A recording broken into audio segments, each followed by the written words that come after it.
Bienvenidos a este nuevo videocurso en el que vamos a intentar analizar la influencia del alcohol sobre las capacidades psicofísicas necesarias para llevar a cabo una conducción segura.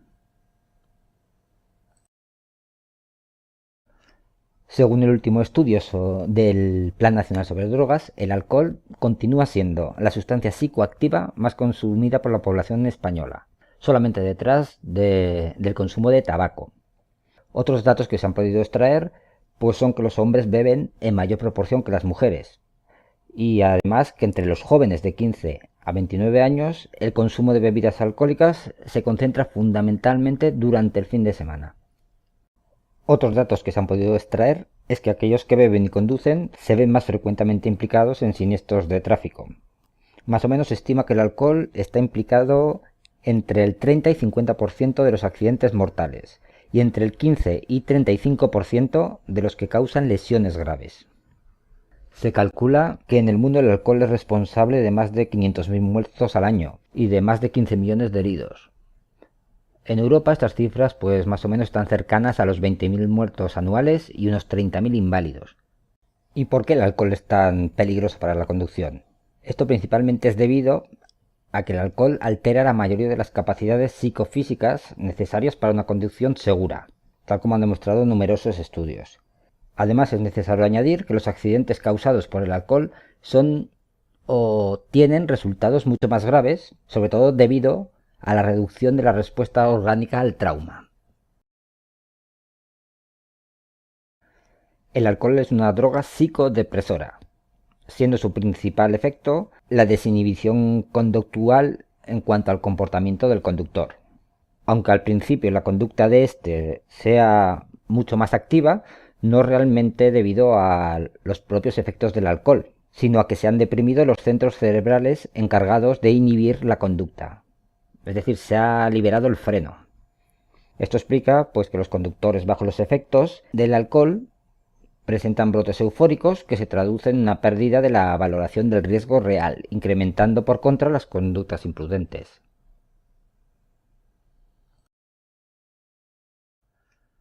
Con respecto a las tasas de alcoholemia que pueda alcanzar una persona, es muy importante tener en cuenta las diferencias individuales de cada una de ellas. Es muy frecuente encontrarnos con que ante iguales cantidades de alcohol ingerida, dos personas pueden alcanzar alcoholemias distintas e incluso experimentar diferentes efectos. Esto es debido a las diferentes variables personales que afectan a cada uno de los individuos. Entre estas variables podemos citar las circunstancias personales de cada una de las personas, la hora del día en que se ingiera la bebida, el peso de que la persona, incluso su sexo, la edad y la experiencia en la conducción. También influye beber con el estómago vacío o lleno. Otro factor sería las características del alcohol que se toma. Y por último, la rapidez con que se ingiera.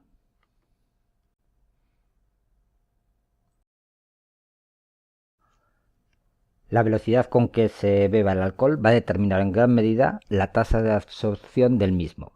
Cuanto más rápido se ingiere una bebida, mayor velocidad de absorción y mayor cantidad de alcohol que pasa a la sangre.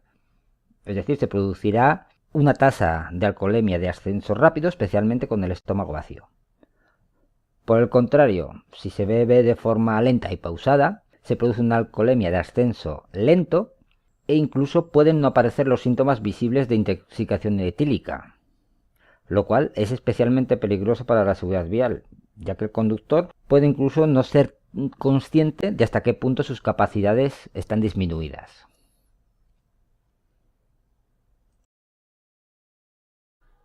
Otra variable a tener en cuenta en el proceso de absorción del alcohol es las características del mismo. Este proceso es más lento para las bebidas fermentadas, tales como la cerveza o el vino, y es más rápido en las destiladas, por ejemplo en el ron, el whisky, etc. También tenemos que tener en cuenta que el alcohol gasificado o caliente favorece la rapidez de la alcoholemia, ya que dilata los capilares sanguíneos del estómago. Y el caso contrario, el alcohol frío puede que retarde en alguna medida la velocidad de la alcoholemia al contraer los capilares.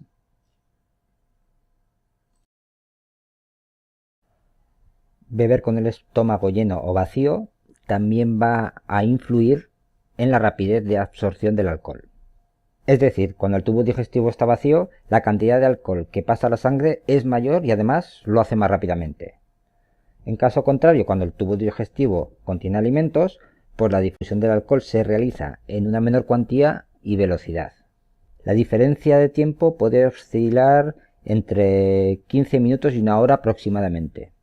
Además, también tenemos que saber que las grasas dificultan también la difusión del alcohol, haciéndola más lenta y en menor cantidad.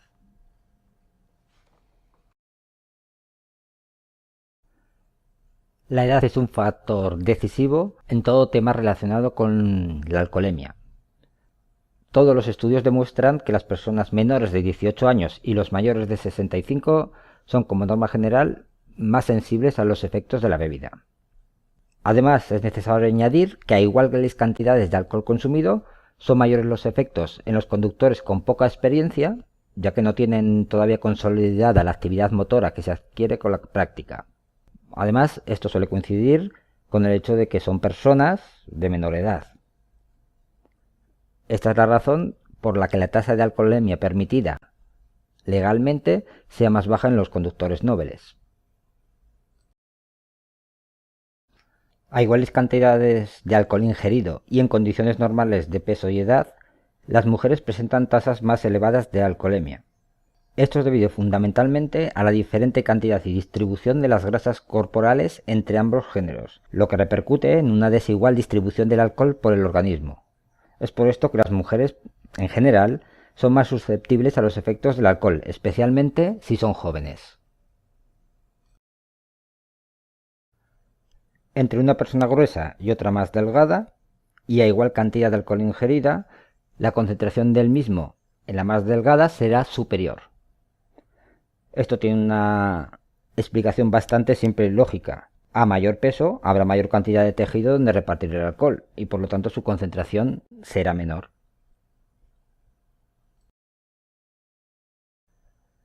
La hora del día en que se consuma alcohol es otro factor a tener en cuenta a la hora de analizar las tasas de alcoholemia que una persona pueda alcanzar.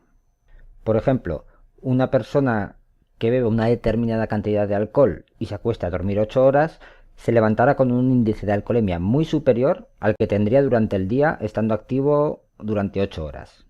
Esto puede suponer un grave riesgo para la seguridad vial, sobre todo porque las personas o los conductores suelen desconocer este dato y piensan que al despertarse ya no hay inconveniente en utilizar el vehículo. Esto es debido a la ralentización que se produce en el metabolismo del alcohol durante el sueño, dado que todas las funciones orgánicas están más relajadas. Todas aquellas situaciones que sobrecarguen al organismo van a tener influencia sobre la alcoholemia y sus efectos. Así, por ejemplo, presentarán mayores tasas, pues las personas con un cansancio excesivo, aquellas que tengan una jornada laboral bastante dura, también influirá no haber dormido adecuadamente, tener alguna enfermedad, estar débil, tensión nerviosa, estrés, tomar medicación, etc.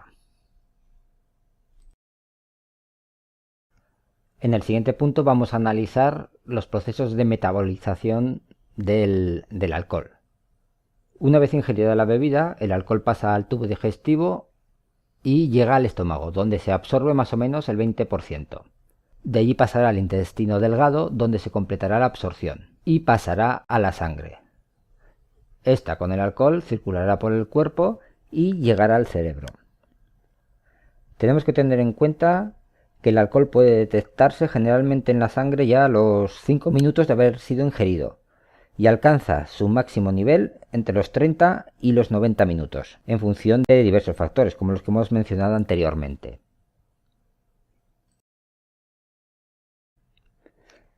En cuanto a la eliminación del alcohol, entre el 2 y el 10% se elimina sin metabolizar, principalmente por el aire expirado, el sudor o la orina. La eliminación pulmonar es posible gracias a la volatilidad del alcohol, aunque en verdad como mecanismo de eliminación no es muy eficaz, ya que solo más o menos el 2-3% del alcohol ingerido se elimina por esta vía. Sin embargo, desde el punto de vista analítico, esta eliminación pulmonar tiene gran importancia, ya que permite hacer los controles de alcoholemia con gran facilidad.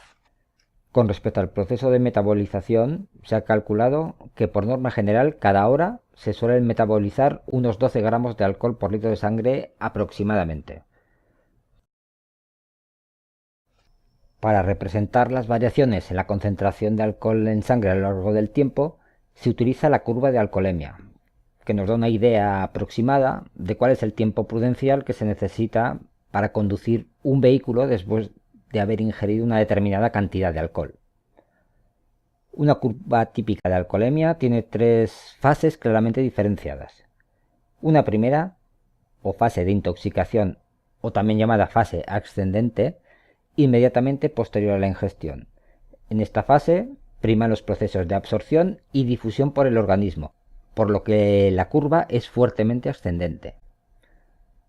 Una segunda fase sería la de equilibrio o meseta, muestra un vértice o meseta que se corresponde con la máxima concentración de alcohol en sangre. Representa el equilibrio entre la absorción, difusión y la metabolización, eliminación del alcohol. Y por último tendríamos una última fase, también llamada de desintoxicación o fase descendente, que es una recta lentamente descendente que muestra la velocidad constante de desaparición del alcohol, fruto de los procesos de metabolización y de eliminación.